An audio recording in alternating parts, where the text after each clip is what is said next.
Well, Concho Valley, a lot of cloud cover really pushing through all day, and that's why it's feeling so thick out there. And that humidity is not going to be going anywhere anytime soon. Right now, everybody hanging out in the mixture of those 80s and 70s right now, and that's where we're going to continue to make that cool down. Not going to get too much hotter even for the rest of the week. Might be touching up into those lower 90s, but right now we're getting a good idea. Look how strong that storm is off to the west near Ozona. And that's what we're kind of looking at through all day and all this week, how much these storms are really going to start cooling down the Concho Valley, because another round of strong thunderstorms is going to make its way in by the beginning of next week. Right now, Sterling City at 92. Everybody, again, at that mixture of 90s and 80s and 70s all across the entire Concho Valley with a lot of that cloud cover. Now, not as uniform of a heating pattern, but when we look at the humidity and relative dew point indices right now, we're seeing that the atmosphere is definitely very saturated, prime for a lot of thunderstorm activity. Areas like Sonora, 100%.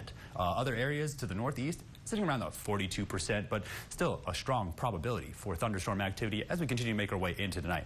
Now, the upper level pattern, this low pressure system, we're at the tail end of a stationary boundary right now as that front continues to push east, but it's being slowed down as it continues to progress east. This low pressure system off the west coast, while we still deal with on and off a little bit of ridging across Texas, is going to create a very deep trough. And you're going to watch it cut off from the jet stream. This is going to be our next weather maker as it starts to form a blocking pattern like we saw this summer. But this time, this could lead to some very strong southwesterly flow coming across the Sierra Madres and dropping our temperatures even more. This is going to be a very serious storm. A lot of meteorologists around the entire nation keeping their eye on this formation right now. Right now, the severe weather outlook really targeting South Texas. And when we look at the radar, that's where it's starting to form, right along that stationary boundary. We get a closer look. Look at the size of that storm off the west coast. Really going to make its way down here. Look at how strong these storms have been exploding across the entire Concho Valley. Even this morning, watching a lot of those storms push in from the south, but hold off because of that strong upper level flow. Now, when we get a good look at some of these storms that are pummeling over near the west, near Ozona, we get a good idea of its verticality. Now, this storm is sitting about 50,000 feet up.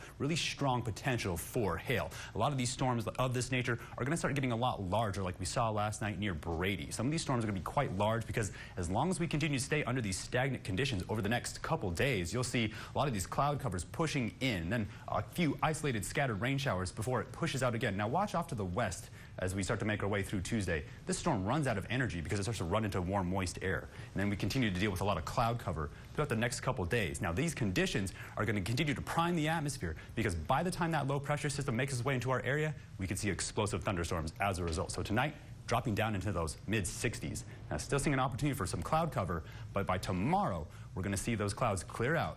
Still see those temperatures nice and cool because we're dealing with post-frontal conditions before we start to see another round of thunderstorms potentially push their way in from the south, if not the northwest. And that's going to be the case all week as we continue to deal with these very humid, very stagnant conditions as we continue to see those temperatures stay well below the triple-digit mark. But by the time we start to make our way towards the weekend, we start to increase our probability for thunderstorm activity while those lows continue to stay down in the lower 70s while we only touch up into the lower 90s. Stay tuned. We'll have more up at the break. You're watching KSAN News at 5.